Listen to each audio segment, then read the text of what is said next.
আসসালামু আলাইকুম এভরিওয়ান, আশা করি সবাই ভালো আছেন। হয়তো সম্প্রতি তৌহিদ আফ্রিদির পর লাইভে আসলো আরএস ফাহিম চৌধুরী। সে কি বলল লাইভে? সে কেন ছাত্রছাত্রীদের পক্ষে পোস্ট এবং আন্দোলন করলো না? সে কেন প্রতিবাদ জানালো না? আজকের এই ভিডিওতে আপনারা এগুলোই জানতে পারবেন। তো সঙ্গেই থাকুন আমাদের এই ছোট্ট চ্যানেল এমআইআর নিউজ ইউটিউব চ্যানেলের। তাহলে চলুন আমরা আরএস ফাহিমের লাইভটি দেখে আসি। আসসালামু আলাইকুম এভরিওয়ান, আশা করি সবাই ভালো আছেন। হয়তো অনেক দিন পরে আমাকে আপনারা লাইভের ভিডিওতে দেখছেন এবং ফেসবুকের ভিডিও প্রায় নাই বলতে গেলে আমার বিগত এক মাসের উপরে। অ্যান্ড কেন নাই, কি কারণে নাই, আজকে আমি স্বাধীনভাবে সেই সব কথাগুলো আপনাদের সাথে আমি শেয়ার করতে আসছি। কি হয়েছিল, কি হয় নাই, কি হবে সামনে, এই জিনিসগুলো নিয়ে কথা বলতে আসছি। অ্যান্ড শান্তনু কায়সার ভাইয়ের যে ভিডিওটা আপনারা দেখছেন, যে ভয়েস, সেটা আমারই একটা রেকর্ডে ছিল অ্যান্ড সেই ভয়েসটা আমারই। অ্যান্ড হয়তো আপনারা অনেকেই এখন লাইভে জয়েন হয়ে গিয়েছেন। আমি কথাগুলো বলে যাই, পরে লাইভটা শেষ হয়ে গেলে পরে আপনারা এগুলো শুনতে পারবেন। তো ঘটনাটা আমার সাথে শুরু হয় 15 জুলাই থেকে। 15 জুলাই আমি মালয়েশিয়া থেকে দেশে আসি সন্ধ্যা কয়টায়, 8টার দিকে নামছি। তো দেশে আসার সাথে সাথে যখন আমি এইসব জিনিসগুলো দেখি, তখন সাথে সাথে একটা পোস্ট করি, ওটা আন্দোলনে একটা পোস্ট করি। পোস্ট করার সাথে সাথে তেমন কোনো প্রভাব, তেমন কিছু আসে নাই, মানে এইসব কিছু আসে নাই তেমনভাবে। তো এরপরের দিন আমার যখন দেখে মানে এইসব জিনিসগুলো দেখে খারাপ লাগতেছিল, তখন আমি 16 তারিখে আবার পোস্ট করি। 16 তারিখে 2টা পোস্ট করছি। 16 তারিখে পোস্ট করি, আরেকটা পোস্ট করি, করার পরে 16 তারিখ আরেকটা পোস্ট করি। যখন গোলাগুলি ঝামেলাগুলো বেশি হইতেছিল, তখন যে মানে আহত হসপিটাল বিল, তারপর হইছে যে খাবারের পানি, খাবারের এইসব ইস্যুগুলা, এসব ক্রিয়েট হইতেছিল, তখন আমি কাজ করি কি, আমার অ্যাকাউন্টে যত টাকা ছিল তো সেগুলো আমি চিন্তা করি যে এগুলো আমি দিয়ে দিই। তো এখান দিয়ে আমি 10 জন মিলে একটা টিম গঠন করে 7 ঘন্টার মধ্যে এইসব জিনিসগুলো সার্চ করে, মানে সবগুলা জেলায়, মানে এটা শুধু ঢাকা কেন্দ্রিক না, বাংলাদেশের যে যতগুলা জেলা আছে, তো সেই জেলাগুলোর মধ্যে আমি টাকা পাঠাই, খাবার দিই। তারপর হইছে যে যতটুকু আমার দ্বারা পসিবল, আমার কাছে যতটুকু, মানে আমার হাতে যতটুকু ছিল। কিন্তু অনেকেই হয়তো ভাবতেছেন যে বিষয়টা একটা রাজনৈতিক দিক দিয়ে আসতেছে অনেক কিছু, কারণ আমার সাথে অনেক মানুষের ছবি আপনারা দেখতে পাচ্ছেন। আসলে এই জীবনে মানে আমি এমএসভিজেড শুরু করছিলাম 2013-এ। তো এমএসভিজেড থাকাকালীন থেকে আমার সাথে অনেক মানুষের বিভিন্ন জেলায় স্টান শো হয়, বিভিন্ন জায়গায় বিভিন্ন গেস্ট আসে, সেখানে চিফ গেস্টরা আওয়ামী লীগের অনেক বড় বড় নেতারাও থাকে, পুলিশ প্রশাসনের অনেক বড় বড় নেতারাও থাকে, মানে সবাই থাকে, মানে বেসিক্যালি একটা স্টান শো অ্যারেঞ্জ হয়ে যাবে। সেই কারণে আমার সাথে ছবি দেখতে পারেন। আমি যেই এলাকায় মোহাম্মদপুরে থাকি, সেখানেও অলরেডি অনেক মানুষ আছে যারা রাজনীতির সাথে জড়িত। আমার যারা বন্ধু বান্ধব আছে, এরাও অনেকেই আছেন যারা রাজনীতির সাথে জড়িত। তো প্রত্যেকটা মানুষ, তো এই পোস্টগুলো হওয়ার পরে অনেকগুলো জায়গা থেকে আমার কাছে মানে মেসেজ আসছে, বাট কিছু জায়গা থেকে এরকম পজিটিভ আসছে, মানে ওরা আওয়ামী লীগের লোক। ফার্স্ট অফ অল আমি যখন পোস্ট করছি, আমি বলছি আমি ছাত্রদের সাথে আছি, এই পয়েন্ট অফ ভিউ থেকে আমার দিকটা ডিফারেন্ট, আমি ওদের সাথে, কারণ এই ভিডিও ওরা সবাই দেখে, মানে আপনারাই দেখেন। তো তারপরেও আমি মানে পিছনে, মানে আমি যে জিনিসগুলো পোস্টগুলো ডিলিট করে নিই, কিছুই ডিলিট করে নিই, মানে সবগুলো পোস্ট রাখছি। অনেক মানুষ, মানে অনেক বড় বড়, মানে যারা পলিটিশিয়ান, আমার যখন মেসেজ করছি ইনবক্সে যে তোমার পেজ থেকে এইসব মানে পোস্ট কেমনে হইতেছে, আমি তখন ওদেরকে একটা অ্যান্সার দিয়েছি, আমার পেজ হ্যাক হয়ে গেছে। আমি বলছি আমার পেজ হ্যাক হয়ে গেছে, কারণ আমি তো ছাত্রদের সাথে, আমি তো আর এই আমি সবসময় ন্যায়ের পথে, মানে অন্যায় এই জিনিসটা হবে ছাত্রদের সাথে, এই জিনিসটার মধ্যে আমি নাই। তাই আমি বলছি আমার পেজ হ্যাক হয়ে গেছে, দ্যাটস ইট, এই টাইমে ইনাফ। তো অনেকেই হয়তো প্রশ্ন করতেছেন আমাদের এমএসভিজেড গ্রুপের সাথে বিভিন্ন রাজনৈতিক প্রোগ্রাম, এই সব কিছু, তো এই সব কিছু নিয়ে অলরেডি সামিন আমার সামনে আছে। তো আমি আমার টিমমেট এমএসভিজেড বাংলাদেশে সব সময় আমার যে প্রতিটা জিনিস সব সময় আমি শেয়ার করে থাকি, কি হয় না হয়, যা যা। তো সামিন বল। ব্যাপারটা হচ্ছে অনেকেই আমাদের সাথে আমাদের এমএসভিজেড এর র্যালি হোক, এমএসভিজেড আসলে বাংলাদেশের ফুল বাংলাদেশে ম্যাক্সিমাম জেলাতে আমাদের হচ্ছে স্টান রাইডার আছে। তো তারা সবকিছু মিলে আমাদের টিমটা অ্যারেঞ্জ করতে হলে ফান্ডিং দরকার হয়, স্টান গ্রাউন্ড দরকার হয়। হয়তো আপনারা রাজনীতিবিদদের সাথে ছবি দেখেছেন, বড় বড় ব্যবসায়ীদের সাথে ছবি দেখেছেন, ব্যাপারটা অরাজনৈতিক। আমরা দেশকে রিপ্রেজেন্ট করার জন্য স্টান্ট করি, এই জন্য হয়তো তাদের হেল্প আমাদের লেগেছিল, কিন্তু আমরা কিন্তু কোনো সংগঠনের জন্য কাজ করিনি। ব্যাপারটা পুরোটাই অরাজনৈতিক, রাজনীতি কি শুনে। হ্যাঁ, আমি আপনার বলি, তাও অনেকেই আমাকে মেসেজ করছে এই জিনিসগুলো নিয়ে। আমার একটা র্যালি দেখছেন 16 ডিসেম্বর, এমএসভিজেড বাংলাদেশ বা আমার ইউটিউব চ্যানেলে যারা বিগত 7-8 বছর ধরে ভিডিও দেখতেছেন, এমএসভিজেড নিয়ে আমার অনেক একটা স্বপ্ন আগে থেকেই। সবসময় আমি 16 ডিসেম্বর, 21 ফেব্রুয়ারি বা 26শে মার্চ, এই আগে 3টাতেই র্যালি করতাম। বাট এখন এরকম সিচুয়েশন হয়েছে, আমাদের এত পরিমাণ মানুষ হয় যে এই টাইমের র্যালিগুলো আমরা 16 ডিসেম্বর একদিনই করি। তো ওই দিন করার পর আপনারা হয়তো বলছেন আনভীর ভাইয়ের কথা যে এই জায়গায় উনার কাছে আপনি কেন গেছেন, কি কারণে গেছেন, উনিও একটা ঝামেলার লোক। আমি ওই জায়গায় বসুন, আমাদের মানে স্টান প্র্যাকটিসটা হয়েছে 300 ফিটে, মানে আমরা প্র্যাকটিস করি 300 ফিটে। তো আপনারা জানেন স্টান করতে গেলে বাংলাদেশের প্রত্যেকটা স্ট্যান্ডার্ডে বলবে স্পেস নাই, জায়গা নাই, কোনো জায়গা নাই, কোন জায়গায় আমরা স্টান করব। তো আমার ওই র্যালিটা ওইখানে নিয়ে যাওয়ার মিন হয়েছে যে ওইখান থেকে আমি একটা গ্রাউন্ড পাওয়া, মানে একটা স্টান গ্রাউন্ড পাওয়া, যেখানে আমরা প্র্যাকটিস করতে পারবো, বা আমার যারা পিছনের জেনারেশন আছে যারা বাইকিং বা স্টান্টের সাথে রিলেটেড, সেই স্টান্টের জায়গাটার জন্যই ওই দিন ওই র্যালিটা ওইখানে গেছে। ওই কথা বললেই আমি আসছি, ওই একদিনই আমার সাথে ওনার দেখা, সেটা হচ্ছে 16 ডিসেম্বর, যে লাস্ট যেটা গেল। তো এরপরে আসে আমি পোস্টের ব্যাপারে, অ্যান্ড আপনারা হয়তো রাজনীতিক অরাজনৈতিক সবকিছু ব্যাপারগুলাই জেনে গেছেন, যা যতটুকু আমার যতটুকু ক্লিয়ার করা। তো ওই 17 তারিখ লাস্ট ওই টাকা দেওয়ার পোস্টের পরেই আমার সাথে মেইন ঝামেলাগুলো স্টার্ট হয়। আমারই একজন মানুষ, বন্ধু মানুষ, সে ফোন দিয়ে বললো তুই পোস্ট ডিলিট কর, পোস্ট ডিলিট করে পোস্টগুলো রাখা উচিত না, কারণ এটা সামনে অনেক ঝামেলা হবে, তোর নয় মামলা হবে। আমি বলছি এটা আমি ছাত্রদের পাশে আমি পোস্ট দিতে পারি, স্বাভাবিক। এই দফায় দফায় অনেকবার কথা হয়েছে, এই মানে 17 তারিখ থেকে 31 জুলাই এই পর্যন্ত অনেকবারই কথা হয়েছে, 17 থেকে 31 জুলাই। তো বলছে যে তুই পোস্ট ডিলিট কর, তোর নয় মামলা হবে, এই সেই। আমি বলছি আমি পোস্ট ডিলিট করতে পারবো না। আর তারপরে চলে গেছে ওই যে আপনার নেট অফ হয়ে গেছে। আমি বলছি আমার পেজ এখন ওই যে জায়গায় আছে, তো ওই জায়গায় মানে নেট অফ, তার মানে আমি বাচ্চা আমি আমার পোস্ট ডিলিট করতে পারবো না, আমি এটা করবো না। তারপরে আসে আমার হোয়াটসঅ্যাপের কলগুলা। ফার্স্ট আমার মানে আমার যেটা সবসময় ইউজ করি ফোন, যে ফোনটা এই পকেটের মধ্যে, যেটা নাম্বার সবার কাছে অলমোস্ট আছে, ওই নাম্বারে একটা বাঙালি নাম্বার থেকে ফার্স্টে ফোন আসছে। আমি তখন করছি কি, আমি আননোন সব ফোন ধরা অফ করে দিছি, আমি সবার ফোন ধরি, তো সবার ফোন ধরা অফ করে দিছি। তো মেসেজটা আসছে, it's important call for you, please receive the call, বিহাভ রিগার্ডস SS, মানে একটা নাম, একদম বড় ইনফ্লুয়েন্সার SS। আমি তখন ঘাবড়ে গেছি এই জিনিসটা, কারণ উনি হঠাৎ করে আমার এভাবে মেসেজ করা, আমি এটা ভয় পেয়ে গেছি। তারপর আমি শেয়ার করলাম কার সাথে, আমার যে ম্যানেজার, যে সবসময় মানে ব্র্যান্ড রিলেটেড কাজগুলো দেখে, আয়মানের সাথে। আয়মান বললো আচ্ছা ঠিক আছে ভাই, আমি বুঝলাম, তাশরিফ ভাইরে জানাই। তো আমিও তাশরিফ ভাইরে জানাইলাম সাথে সাথে, তাশরিফ ভাই এই ঘটনা আমার সাথে ঘটতেছে, আমি কি করবো? ফাহিম আমি অলরেডি আমার বাসার নিচে, তাশরিফ ভাইয়ের হয়তো পোস্ট দেখছেন আপনারা, অলরেডি বাসার নিচে, তখন বাজে মনে রাতের 1টা থেকে 1:30। তাই আমি তাশরিফ ভাইকে বললাম আচ্ছা ঠিক আছে আপনি কথা শেষ করেন, কথা শেষ করে আমার জানাই। তাশরিফ ভাই কথা শেষ করছে, ওই দিন রাতে আমার আর ঘুমটুম নাই, একদম শেষ উইড়ে গেছে। আমি একটু বলি, আপনারা হয়তো অনেকেই বলছেন যে ভাই ঘাবড়াবেন কেন। ঘাবড়ানোর কারণটা ভাই, আপনারা হয়তো ব্যাকগ্রাউন্ড জানেন না যে ফাহিম ভাইয়া যে ঢাকাতে থাকে, সে কিন্তু ভাড়া বাসায় থাকে, তার বাসায় তার ওয়াইফ, তার মা, তার ছোট বোন থাকে। সে ছাড়া এখানে আদার আর একটা পার্সন নাই যে তাকে এসে হেল্প করবে। আপনারা বলছেন ঘাবড়াবেন কেন, যখন একটা প্রাইম মিনিস্টার অফিস থেকে একটা থ্রেট আসে, আপনি আমার ফাহিমের বয়স কত, তার কি জীবনের মায়া আছে? আমার জীবনের মায়া নাই। ফার্স্ট অফ অল একটা কথা, এই পোস্ট আমি এগুলো তো আমিই তো দিছি, আমি চাইলে, কিন্তু ফ্যামিলিটার কারণে আমি জাস্ট ওদেরকে সেভ দিয়ে বাকি দিকটা আমি মানে করছি যতটুকু আমার যতটুকু সম্ভব। ভাই বলো ফুল ভাবে বলো যে কয়দিন বাসায় ছিল না, কেন ছিল না, এগুলো তো বলতে হবে, কারণ মা আছে, তোমার ছোট বোন আছে, তাদের জীবন রক্ষা করা তোমার দায়িত্ব। আরেকজন আইসা তো এখানে সেভ দেওয়ার কেউ ছিল না, তখনও কিন্তু তারা ক্ষমতায় ভাই। বাসার নিচে 3টা হাইস গাড়ি, পুলিশের গাড়ি, ডিবির গাড়ি, বাসায় তোমার মা বোন একা, এগুলা বলো, এগুলা সব বইলা দাও। এখন স্বাধীনভাবে কথা বলতে হবে, না বললে ভাই হবে না। তো এটাই তো, আমি আমার বাসার নিচে মানুষজন ছিল, অনেক মানুষজন ছিল। আমি বাসা থেকে আসলে অনেকেই আমার ভাবছে আমি কই হ্যান ত্যান হাবি যাবি, আসলে আমি আসলেই বাসা থেকে পালাই গেছি। বাসা থেকে পালাই মানে আমি বাসায় আসছি আপনাদের স্বাধীনতার একদিন পরে, 6 তারিখ। আমি 6 তারিখ বাসায় ঢুকছি, কারণ 5 তারিখেও বাসার নিচে গোলাগুলি হয়েছে। 5 তারিখেও অনেক জায়গায় স্বাধীন হয়েছে, কিন্তু 5 তারিখেও অনেক ঝামেলা হয়েছে, অনেক গোলাগুলি হয়েছে।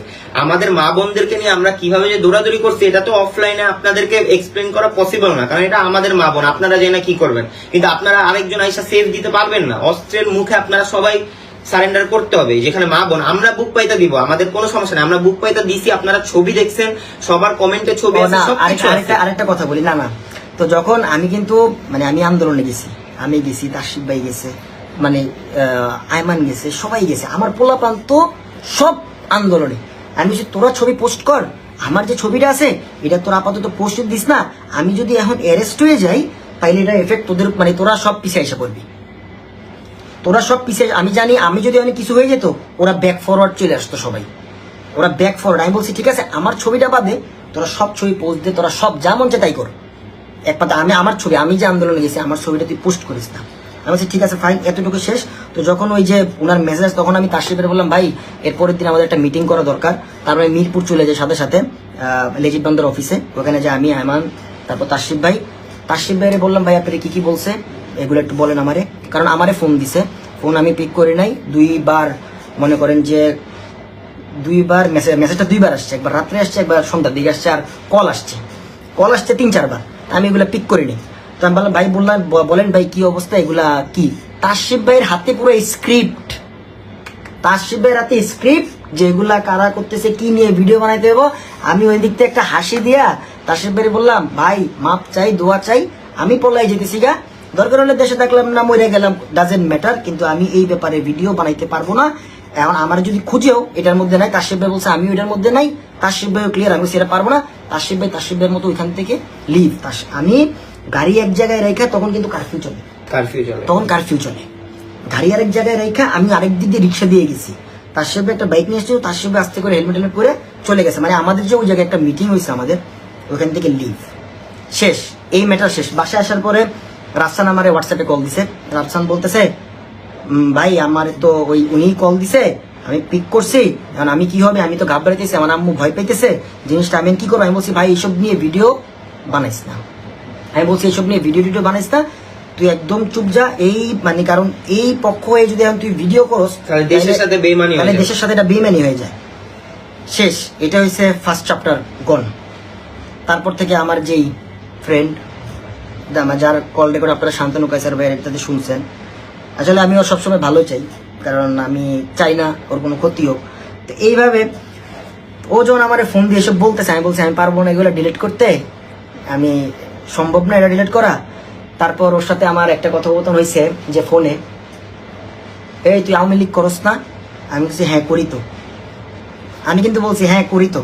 তখন তো আমরা বাসা ছাড়া ভাই, তখন তো ফ্রেডের মধ্যে, তখন আমি নাই, বাসার নিচে গাড়ি ডিবি, মানে আরে কি আমি হইতেছে দেশে, তখন আমি তুমি নাই, আমি নাই, আমার মানুষজন এক এক দিকে এটা মানে বলতেছে তুই কি আওয়ামী লীগ করস না? আমি বলছি হ্যাঁ করি।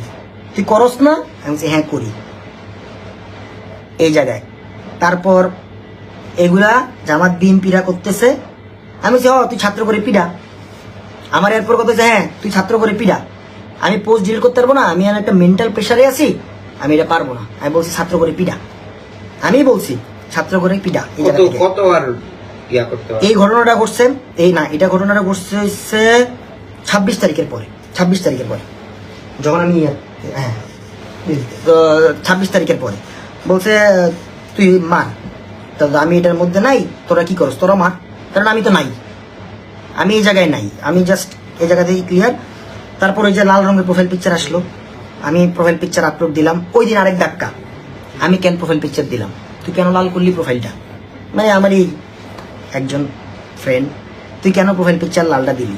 আমি বলছি ভাই এই জায়গায় ছাত্রদের যে জায়গায় বিষয়, আমি ছাত্রদের সাথেই আছি, কারণ ইলেকশনের আগে প্রমোশনাল ভিডিও, আমি আমার লাইভে বলতেছি, ইলেকশনের আগে প্রমোশনাল ভিডিও আমি নিজেও 300 ফিট নিয়ে করছি, বাংলাদেশের প্রত্যেকটা কন্টেন্ট ক্রিয়েটর অলসো এক এক জায়গা নিয়ে করছে, কেউ মেট্রো রেল নিয়ে করছে, কেউ টানেল নিয়ে করছে, কেউ পদ্মা সেতু নিয়ে করছে, আমি করছি কোনটা 300 ফিট, কেউ এলিভেটেড এক্সপ্রেস নিয়ে করছে, সবাই করছে, আমিও করছি। আমি ওই ঘটনার পর ওই দিন ওই ভিডিও ডিলিট করে দিছি ওই ভিডিওর পরে। তো এই জায়গায় এত কিছু হওয়ার পরে তখন মানে থ্রেডের পরিমাণটা একটু বেশি আসতেছে, মানে ছাত্রলীগের একজন বড় মাপের পলিটিশিয়ান, সে আমার বলতেছে তোমার পেজ থেকে কি আপলোড হইতেছে এগুলা। আমি বলছি ভাই আমার পেজ হ্যাক হয়ে গেছে গা, মানে সেম কথা, আমার পেজেতে যা পোস্ট হইতেছে সেটা হ্যাক হয়ে গেছে, আমার পেজ হ্যাক হয়ে গেছে, যে এটা গন। আর উনি তখন বলছে একটা কথা যে তুমি তো তাইলে তোমার আইডি থেকে স্ট্যাটাস দাও, আমি বলছি ভাই আমার আইডিও চলে যাবে, তো এটা নিয়ে আমি আর পারবো না করতে যতটুকু। লাস্ট কল আসছে আমার কাছে, এর মাঝখানে আমি আরেকটা কথা ক্লিয়ার করে দিয়ে যাই, এইসব ঘটনা যখন ঘটতেছে আমি ভাই একা কথাগুলো শুনিনি, আমি আমার পুরো টিম রে এক্সাইট করে ওদেরকে বলছি তোমরা আন্দোলনে যাবা, যা লাগে সব আমি আছি। আমার মাঝখান দিয়ে ভুল এই জায়গায়- লাগছিল যখন ভাইকে থ্রেড দিতেছে, তখন আমি বলছি ভাই আমরা তো যাইতেছি টি শার্ট পরে, এটার ইমপ্যাক্ট যদি তোমার উপর পড়ে, তখন ভাই বলছে সামিন আমার শহীদ ভাইদের রক্তের প্রতি বেইমানি করা যাবে না, যতটুকু পারবো আমাদের ক্ষমতার মধ্যে মা বোনদেরকে সেফ রেখে ততটুকু আগায় যেতে হবে, শহীদ ভাইদের রক্তের সাথে বেইমানি করা যাবে না। আমরা হয়তো কেউ এটা করি না। যদি এই- একটা জিনিস শুধু মাথায় রাখছি ভাইয়ের কথা, যে শহীদ ভাইদের সাথে বেইমানি, তাদের রক্তের সাথে বেইমানি করা যাবে না। আমরা আমাদের গ্রুপ দিয়ে ফিনান্সিয়াল সাপোর্ট দিয়ে যেভাবে পারছি মা বাবাকে অন্য বাসায় পাঠায় আমরা সব যথাযথ চেষ্টা করছি আপনাদের পাশে থাকার জন্য। আমি বলি যে ওরা মানে ওদের ফ্যামিলি তো বাইরে গেছে, আমারটা তো আমি বাইরে করে ফেলছি, এক একজন এক এক দিকে পাঠাই দিছে। তো হয়তো অনেকেই ভাবতেছেন জিনিসটা ফেক হ্যান ত্যান। ভাই আমার লগে কি ঘটছে ভাই এটা আমি জানি, মানে আমি কোন জায়গা থেকে উঠেছি। হয়তো যদি স্বাধীন না হইতো এটা আমারই দেখতেন না, এটা আমারই দেখতো না। হ্যাঁ, এই এটাই জায়গা তো। খুদার কসম কাইটা কইলাম, হয়তো আমাদের দেশে দেখতেন না, এই জায়গার মধ্যে দেশে দেখতেন না, কারণ এটা একটা বড় ধরনের জিনিস। তো ওই জায়গায় ওইটা হচ্ছে বেসিক্যালি আমি যে অফিসটার কথা বলতেছি, বা আমি আসতেছি একটা করে ইনফ্লুয়েন্সারের ব্যাপারেও আসতেছি একটা একটা কথা বলে। তো যখন আমি মানে ওগুলো ফোনে বলছে আমি আওয়ামী লীগ, আমি এটা সেটা ওইটা বাদ, তো এই জায়গা থেকে তো বলছে যে ওই যে আরে মেসেজটা আরে তুমি তো আইডি থেকে পোস্ট দাও। তো আমি আইডি থেকে পোস্ট দেওয়ার জন্য বলছি আমার আইডি যদি আমি পোস্ট দেই তাহলে আমার আইডিতে এখন পোলাপান রিপোর্ট মেরে আইডি উড়াই দিব, আইডিতে আমি পোস্ট দেওয়া যাবে না। আমি এভাবে ইগনোর করছি। আমি কিন্তু একটাও ছাত্রদের বিরুদ্ধে একটা পোস্ট ইম্পসিবল। থাকতে পারে আমাদের সাথে সম্পর্ক থাকতে পারে, কিন্তু আমরা একটা কথাতে এগ্রি করি নাই। একটা ওই কথাতে অফিসে agree করি ফাহিম নাই। ভাইয়ের মিটিং এ যাওয়ার জন্য কতগুলা কল আসছে, ফাহিম ভাই একটা বারের জন্য একটা স্টেপ নেয় নাই। ফ্যামিলির উপরে হুমকি আসছে যে মা বোন একা থাকে বাসায়, তারপরেও কিন্তু ফাহিম আমার ভাই কাছে অফিসে যায়। আচ্ছা আমার এই ফোনে মেসেজ আছে ফাহিম তো পলাই গেছে, ফাহিম তো পলাই গেছে, ফাহিমের কিন্তু তার বউ মা বোন তো আছে। ওই টাইমে আমি ভয় পেয়ে বাইরে বলছিলাম ভাই আমরা কি করব, যাওয়া কি ঠিক হবে কিনা। হয়তো ক্যামেরাতে দেখা যেতেছে না। কমেন্টে দিয়ে দিব ভাই, কমেন্টে দিয়ে দিব। আচ্ছা ও তো পলাই গেছে, ওর যারা বাসায় আছে ওদেরকে মানে আমার বোন, আমার ওয়াইফ, তারপর আম্মু, এদের উপর মানে মহিলা মানুষের উপর অত্যাচারটা করবো। শালা আমি একলা থাকতাম একলাই, এই জিনিসটা হচ্ছে এরকম। কিন্তু যে করতেছে যে করছে, হয়তো আপনারা শান্তনু গাছের ভাইয়ের লাইফটা দেখছেন, সবকিছুই দেখছেন, ওকে ফাইন, বাট আমি ওনার চুপ থাকতে পারবো না। আমি এটা অলরেডি বলছি যে আমি সবকিছু এখন আমি ক্লিয়ার করে দিব। আমি দরকার হলে থাকবো না, দরকার নেই আমার এইসব জিনিস দরকারই নাই। তো 31 তারিখের 31 জুলাই একটা কল আসছে, যেটা আপনারা সবচেয়ে বেশি ভিডিওতে দেখছেন, যে এনটিএমসির চিফ যে ডিজি, মানে উনি যে ডিজি, তো ওনার সাথে ওর ভালো সম্পর্ক, ওর চাচা হয়। তো ওই জায়গা থেকে আমার ফোন দিছে, ফোন দিয়ে বলছে যে ইয়ে স্যার বলছে তোর কল্লা কেটে লেবো। আমি বলছি কি কল্লা কেটে লেবো? আমি বলছি কাইটা লাগা, কিছু করার নেই, এমনি বাঁচাতে অমনি মরে যাও আরো ভালো, মাইরা লাগ, সমস্যা নেই। আচ্ছা ঠিক আছে, এতটুকু আচ্ছা ঠিক আছে। কিন্তু ভাই এই জিনিসের এই থ্রেডগুলা কে পায়নি? তার মাঝখানে একটা ক্যাম্পেইন স্টার্ট হলো, মানে এসএস এর ক্যাম্পেইন থেকে তো ভেগে গেছি। তো এই জায়গায় তো আরেকটা ক্যাম্পেইন হইতেছে যে ইসিবি চত্বরের মোড়ের যে বিল্ডিং এর অফিস, যেখান থেকে আমরা ইলেকশনের আগের যে ভিডিওগুলো করছি, নাম ইসিবি চত্বর টাওয়ারটার নাম ওয়াসি টাওয়ার, ইসিবি চত্বরের যে টাওয়ার, অনেকে হয়তো আমার দেখছি ইসিবি চত্বরের সবার গাড়ি। তো আমার এলাকার পোলাপান মানে ওই জায়গার পোলাপান, ভাই এখানে কার কার গাড়ি আছে, আমি সবগুলা গাড়ি বলছি, তখন কিন্তু আমি নাই। তো ওই জায়গা থেকে মানে যখন 23 জন ইনফ্লুয়েন্সার নিয়ে কাজ স্টার্ট হয়, তখন আমারে ফোন দিছে আবার, তুই কি কাজ করতেছস, আমি কি তোর ইন করবো? আমি বলছি হ্যাঁ কর, ইন কর। আমি তো নাই, আমি আর আমু নাই চিন্তা ভাবনা লই আমি বাইরেছি। আমি যে জায়গায় গেছি ওই জায়গায় থেকে যে আর আসবো এই চিন্তা আমি ইয়া করি না, মানে আমি বাইরে গেছি, আমি করবো না, আমি জানি। আমি এখানে নাই, আমার সব অসুস্থ, আমি একটা জায়গায় আছি, এটা আমি পারবো না। কোথায় তাহলে তোরে আমি ইন করলাম, আমি কর। আমি জানি ওর সবগুলো ফোন ওদের ভিতরের ওই জায়গার লাউড স্পিকারে সবার সামনেই আমার ফোন দিছে, নাইলে এতবার এত এক একটা কোশ্চেন আমারে বলে। আমি বলছি হ্যাঁ ঠিক আছে ফাইন কর, সমস্যা নেই, আমি আসি। কোনটা মিটিং হয়েছিল? হ্যাঁ, তো ওই দিন রাতের যে ওয়াসি টাওয়ার মানে ইসিবি চত্বরের যে মানে ইনফ্লুয়েন্সারদের নিয়ে যে ক্যাম্পেইনটা করার কথা ছিল, ওই দিন রাতের এই যে এই গাড়ি বহরগুলা সব ছিল ওই বিল্ডিং এর নিচে। এটা তখন কারফিউ চলে, মানে এখানে আমি ওই শান্তনু ভাইয়ের আমি যা যা বলছি, এখানে অনেক কন্টেন্ট ক্রিয়েটর ছিল, মানে যা এদের মধ্যে মনে করেন যে আমার নিজের পরিচিত অনেক কন্টেন্ট ক্রিয়েটর ছিল। টাকা দেয়া হয়েছে, সব হয়েছে, মানে টাকা ওনে সব শেষ। মানজি আমার মাঝখান দিয়ে একবার কল দিছে, একটা মেয়ের বাসা ভাঙচুর হইতেছে, মানে মানে কি জানি নাম, ওই যে প্রীতি টিকটক করে। হ্যাঁ, ওরে টাকা পাঠাইছি বিকাশে, আর ও বড়দের মতো ওই ফার্স্ট ভিডিও আপলোড দিচ্ছে ওই জায়গায়, ওই জন্যই ওর বাসাটা ভাঙচুর হয়েছে। আমি যখন মানজিরে বললাম ওটা কি কোন একটা ফল্ট করছে যে কারণে ওর বাসা ভাঙচুর হয়েছে, প্রথম দিন ও ভিডিও বানাইছে, এই জন্য ওর বাসাটা ভাঙচুর হয়েছে। ওরা যত যা লিস্ট দেখলাম এই জন্য, কারণ প্রত্যেকজনের লিস্ট আমি দেখছি। আর আমি আরেকটা কথা ক্লিয়ার করি, আমি এখানে অনেক মানুষ যারা ওই মিটিংয়ে ছিল, ওখানে ওরা অনেক আন্দোলনে গেছে, আন্দোলন করছে। যেমন আমি এক্সাম্পল দিতে পারি, শান্তির আমি দেখছি ভিএনএস এর এখানে আমার পোলাপান সব ওই জায়গাও ছিল, তো ওই জায়গা থেকে দেখছে যে ও আন্দোলন করতেছে। তারপর আমি ভিতর থেকে মানে ওদের যে ক্যাপের একটা মিটিং হইতেছে, সেই মিটিং থেকে একটা ভিডিও দেখছি যে ভিতরে কারা কারা আছে মিটিং করতেছে। তখন অনেক কন্টেন্ট ক্রিয়েটরে বলছে, মানে আমার ছোট ভাই একটা মানে জিজ্ঞেস করছে ওরে যে আরএস ফাহিম ভাই কই, আরএস ফাহিম ওরে দেখতাছি খারাপ, ওর নামে মামলা দিতাছি, রেড লিস্ট করতেছি, ওর নাম আমার নাম red list, RS Fahim red listed, কারণ আমি ওই জায়গাতে বিরোধী, আমি হচ্ছে রাষ্ট্র বিরোধী, আমি হচ্ছে সরকার বিরোধী। তারপর হইছে আমার নামে কি আমি টাকা দিছি হইছে বিএমপি, জামাত, ছাত্র কি শিবির, আরো কি কি নাম, আমরা ছাত্রদের যারা অসুস্থ হয়েছিল, আমি মঈন ভাই আমরা সবাই বসে হচ্ছে নাম্বার কালেক্ট করছি, যে যারা অসুস্থ অবস্থায় আছে, রাবার বুলেট হয়েছে, তাদের যাদের চিকিৎসা লাগবে তাদের জন্য আমরা বিকাশে টাকা পাঠাইছি। ওইটার প্রুফ তারা যখন পাইছে, তারা ওইটা ঢুকাই দিছে কি আমরা জামাত শিবিরকে টাকা দিছি যাতে আন্দোলন আরো বড় হয়। তো এইটা হচ্ছে আমি এই দিক থেকে আমি রাষ্ট্রবিরোধী, এই মামলা সেই মামলা হাবি জাবি প্রত্যেকটা। আমি যখনই আমার কল দিয়েছে আমি জানি প্রত্যেকটা কল কোনো না কোনো কারো না কারো সামনে থেকে কলগুলা গেছে, আমারে যা বলছে আমি তাই সাই মিলেছি, এটা আমি বলছি। ও যখনই বলছে আওয়ামী লীগ, আমি বলছি আওয়ামী লীগ। ও আমি বলছি ছাত্র করে মার, মার। তারপর বলছে কি আরেকটা বানিয়েছে, আরো যা যা বলছে যে না কল্লা কাটার বিষয়টা, এইটা বলছে 31 তারিখ, এটা 31 তারিখ। আমি বলছি মাইরা লাখ, আর ভাই এমনি বাইচা থেকে বাদ মইরে যাওয়াই ভালো। তা আপনাদের এই জিনিসগুলোই আমার মানে ক্লিয়ার করা উচিত ছিল, হয়তো আমি অনেক আগে ক্লিয়ার করিনি, এটা আমার ভুল, এটা আমার ব্যর্থতা। আপনাদেরকে একটা কথা বলতে চাই, আপনাদের কি মনে হয় না আপনারা যখন একটা ফেসবুকে সরকার বিরোধী একটা পোস্ট দিতেন, আপনাদের এলাকা থেকে অবশ্যই হুমকি দিত নেতারা? আমার বাসা গণভবনটা 4 গলি পরে, এই রোডের সোজা গেলে ডাইরেক্ট গণভবন। এই এলাকার মধ্যে কি পরিমাণ মানুষ, কি পরিমাণ ঝামেলা হয়েছে এটা এই এলাকায় জানে। এলাকা বাদই দিলাম, সে পাবলিক ফিগার, তার একটা পোস্ট পুরা ভাইটাল পর্যায়ে যায়, এমপি, মন্ত্রী, মিনিস্টার, প্রাইম মিনিস্টার অফিস সাথে সাথে অ্যাকশন নিয়ে নেয়।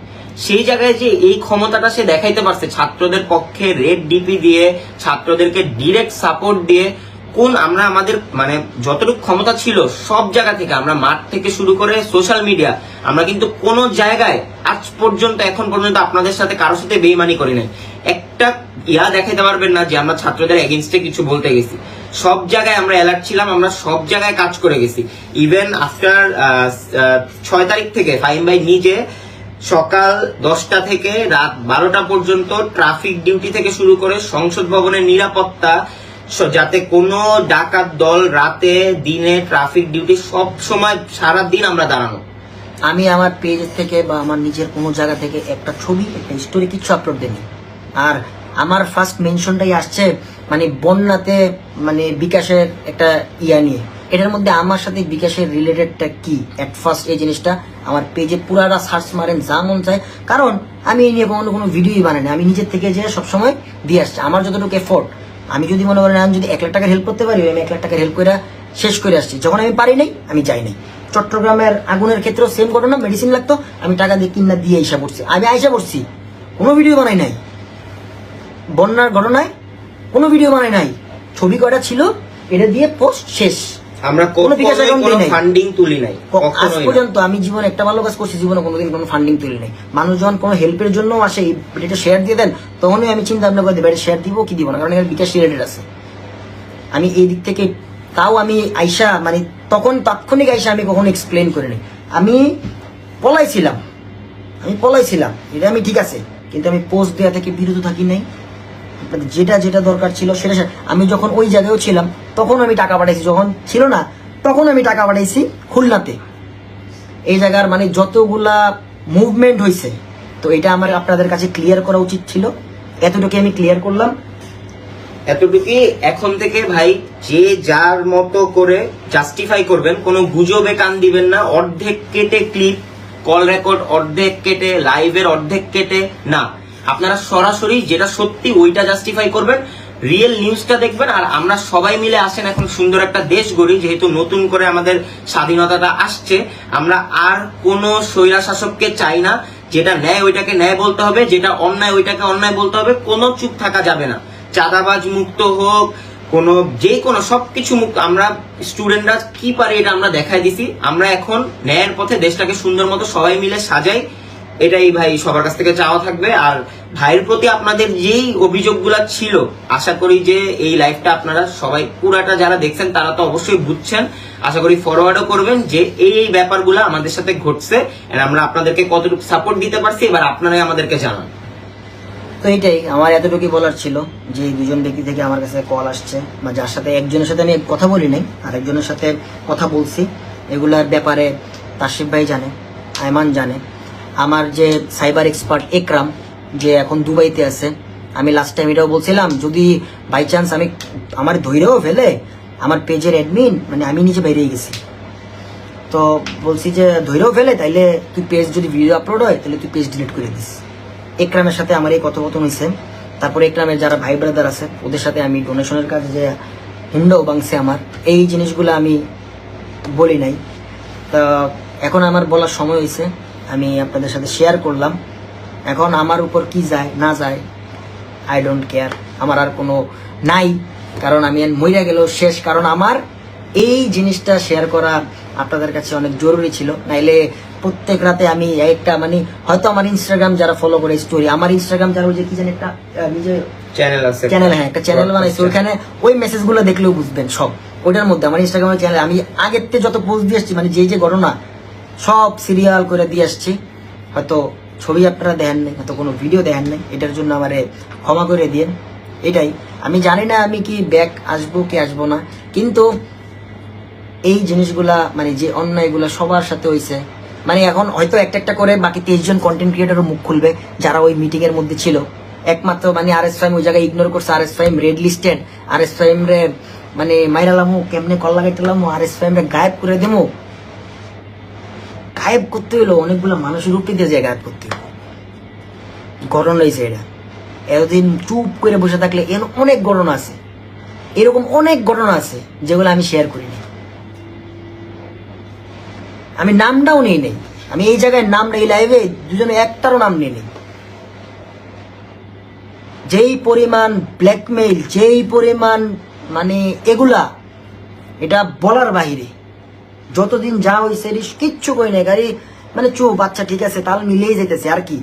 মানে আমি জীবনে মনে একটা বড় পাপ হয়েছে একটা কন্টেন্ট ক্রিয়েটর হওয়া। জিনিসটা এরকম আমার লাস্ট কয়দিন সিচুয়েশন লাগছে। তো ভালো থাকবেন সব, দোয়া রাখবেন, আর সবাই ভালোর পাশে থাকবেন, এটাই আপনাদের কাছে চাওয়া। আল্লাহ হাফেজ। তাহলে আপনারা তো শুনতেই পেলেন আরএস ফাহিম চৌধুরী লাইভে এসে কি বলল। আশা করি আপনারা আপনাদের মন্তব্য কমেন্ট করে জানাবেন।